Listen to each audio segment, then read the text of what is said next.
বাঙালি মানে 12 মাসে 13 পার্বণ বা 13 উৎসবের মধ্যে রাস উৎসবটাও একটা বিরাট উৎসব। চলুন আপনাদের আন্দুল কুণ্ডুবাড়ির রাস উৎসবের সম্বন্ধে কিছু কথা বলি।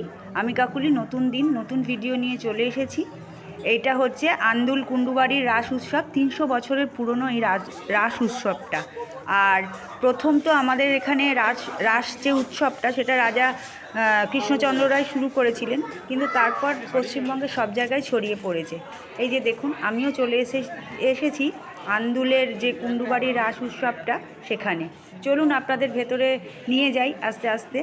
আর ছোটোবেলা থেকেই আমরা মানে 1 বছর থেকে আমি এই রাস উৎসবে আসছি, কারণ আমার জন্ম এখানে আন্দুলে।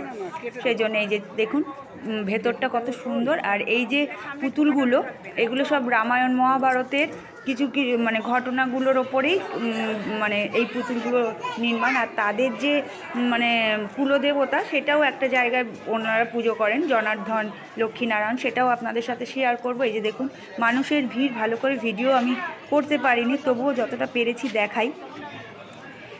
এই উৎসবটা আমাদের মানে আন্দুলবাসীর কাছে খুবই জনপ্রিয়, বিশেষ করে বাচ্চাদের কাছে।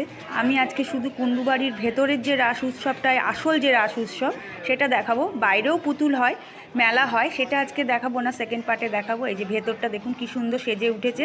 এটা ওনারা দুর্গাপুজোর পর থেকেই রং টং শুরু করেন, কালী পুজোর পর থেকেই ওনারা এই টুতুলগুলো মানে পুতুল নয়, মানে ওই মূর্তিগুলোকে সব সাজাতে শুরু করে, মানে গোছাতে শুরু করে। আর এটা বংশ পরম্পরায় 300 বছর ধরেই করে আসছে।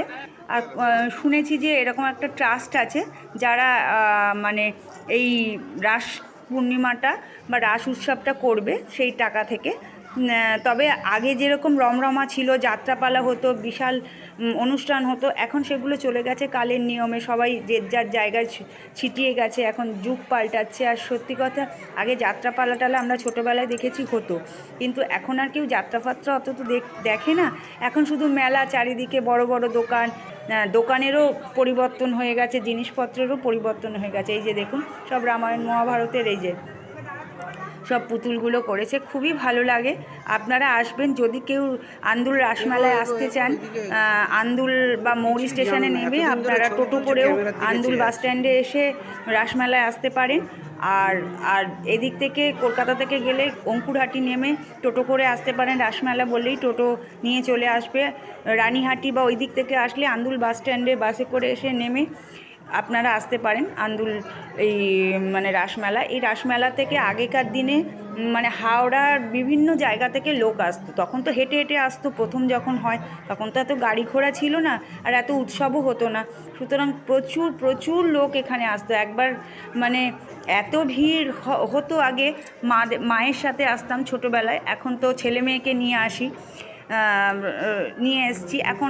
এখন আরও বৃদ্ধ হয়ে যাচ্ছি আস্তে আস্তে, পরের জেনারেশন, তারপর দেখা যাবে নাতি নাতনির হাত ধরে আসছি। এই যে দেখুন সবাই মানে ভিডিও করছে, ছবি তুলছে, কি ভালো লাগছে না, পুরনো দিনের ইতিহাস মনে পড়ছে। এখানকার অনেক ইতিহাস আছে আন্দুল কুণ্ডুবাড়ির।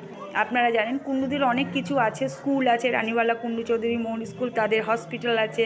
কুণ্ডুবাড়ির নাম অনেকেই শুনেছেন, রাজবাড়ির নামের সাথে সাথে আন্দুল রাজবাড়ির যেমন নাম আছে, কুণ্ডুবাড়িরও নাম আছে, তাদের অনেক অবদানও আছে।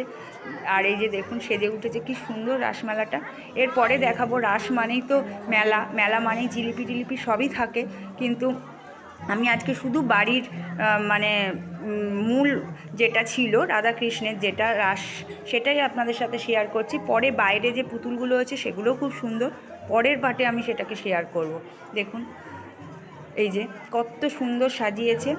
আর এখানে গিয়ে দেখবেন রাসমেলায় গিয়ে কত মানুষের সাথে আলাপ হলো, পুরনো মানুষদের সাথে। এই মেলা তো একটা মেলবন্ধন বলুন, পুরনো লোকের সাথে দেখা সাক্ষাৎ হয়, একে অপরের মানে কুশল বিনিময় করলাম, কত ভালো। এই যে আমার ছেলের টিচারের সাথে দেখা হলো ছোটোবেলার স্কুলে, এরকম ভালো লাগে। এক তো হচ্ছে মানে ছোটোবেলার সব স্মৃতিগুলো ফিরে ফিরে আসে।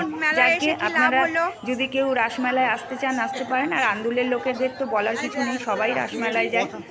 ভিডিওটা কেমন লাগলো, ভালো লাগলে একটা লাইক কমেন্ট শেয়ার করবেন। ধন্যবাদ।